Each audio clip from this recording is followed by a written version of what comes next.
Some new information now on a story we have closely followed here on Happening Now. A judge orders Brendan Dassey, whose case was featured in the hit Netflix series Making a Murderer, to remain in prison. Dassey was accused of involvement in the rape and murder of Teresa Halbach, along with his uncle, Stephen Avery. On October 31st, 2005, Teresa Halbach, a freelance photographer from Wisconsin, had an appointment to visit the Avery Auto Salvage Yard to take pictures of some vehicles. She was never seen again. On November 10th, the county sheriff announced that Halbach was murdered at the salvage yard. The sheriff found bone fragments, a camera, and a cell phone in a burn pit near Stephen Avery's trailer. Avery was charged with the crime. The following year, in 2006, his nephew, Brendan Dassey, is arrested as a co-conspirator in Halbach's assault and murder. On November 26, 2007, Dassey, who was 17 at the time, was found guilty of all charges against him. He is sentenced to life in prison. In 2013, Dassey's appeals and request for a new trial are denied. But on August 12th of this year, a federal magistrate granted a petition to overturn his convictions. And just this week, on November 14th, a U.S. district judge ordered Dassey released from prison pending an appeal of the decision to overturn his convictions. Yesterday, though, the court issued a stay, blocking Dassey's release, which was scheduled to come today. Joining us now to discuss all of this, our legal panel. Doug Burns, a former federal prosecutor and criminal defense attorney. Brian Claypool is a criminal defense attorney as well.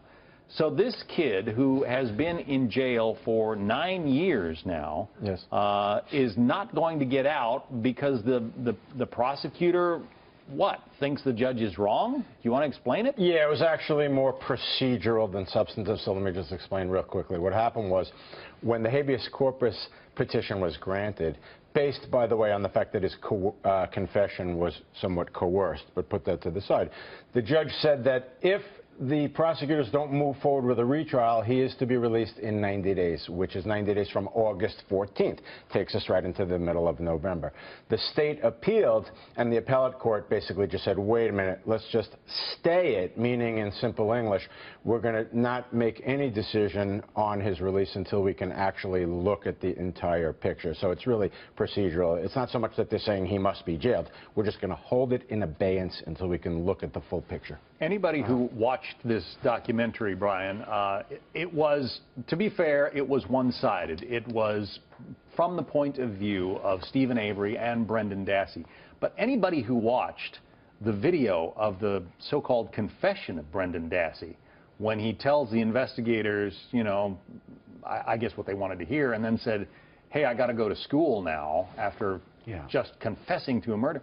The guy is not 100% mentally there, and the judge even said that in his finding. John, shame on the Wisconsin State Attorney General for blocking the release of Brendan Dassey. And I'll tell you why. Because the judge, Duffin, issued a 91-page order. He sat and carefully reviewed this, and he said that Dassey should go free. Now, there were restrictions, John, that were imposed upon him, too. Right. He can only live in a certain part of Wisconsin.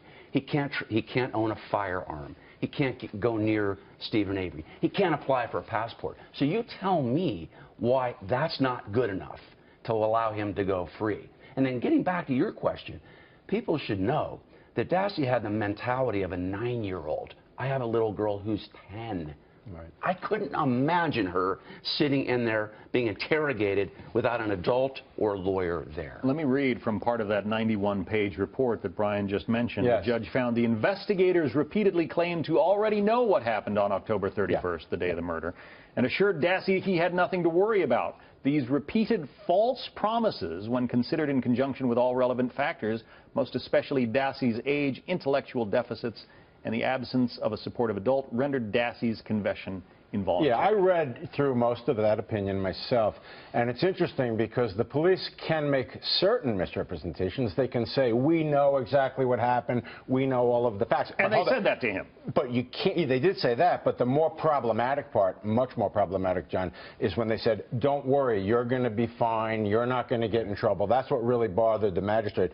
And the point is, just to echo what you guys are saying, his limited intelligence, no lawyer there, no parent there, when the mother claimed that she had asked to be there, coupled with this coercion. That's why the judge ruled the way he did. Yeah, this is almost like pay-to-play justice. You know, the pay-to-play with Hillary Clinton on the Clinton Foundation. This is like pay-to-play justice. Now that I heard too that the state attorney general wants to talk to Brendan Dassey to find out whether he will agree to not testify for Stephen Avery, because Avery's lawyer is trying to get a new trial now. In other words, they're going to say, okay, we'll let you go free for now. We won't retry you as long as you agree to not do anything that will hurt our chances to make sure that Stephen Avery stays in jail, because his lawyer's trying to get him out based on the blood testing. His lawyer is saying that there's new DNA testing that can show that Avery's blood in Hallbeck's Toyota van was older than the van. Well, it's very ironic because Avery had been cleared for a very serious crime in the mid-'80s by DNA, which throws kind of a wrinkle. Of course, that's irrelevant, obviously, in terms of the later case.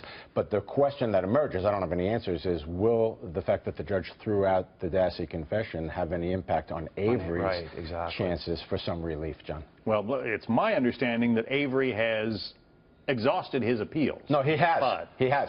But his lawyer just recently filed a new motion to try to get a new trial based on there's new DNA testing of blood to determine how old blood is. The argument is the blood was planted in the Toyota. And also, real quick, that's why I have habeas corpus. In other words, you exhausted all your appeals. Habeas is separate. You know. It is a fascinating case. We'll try to keep our viewers updated. Thanks very much, both of you. My pleasure, John.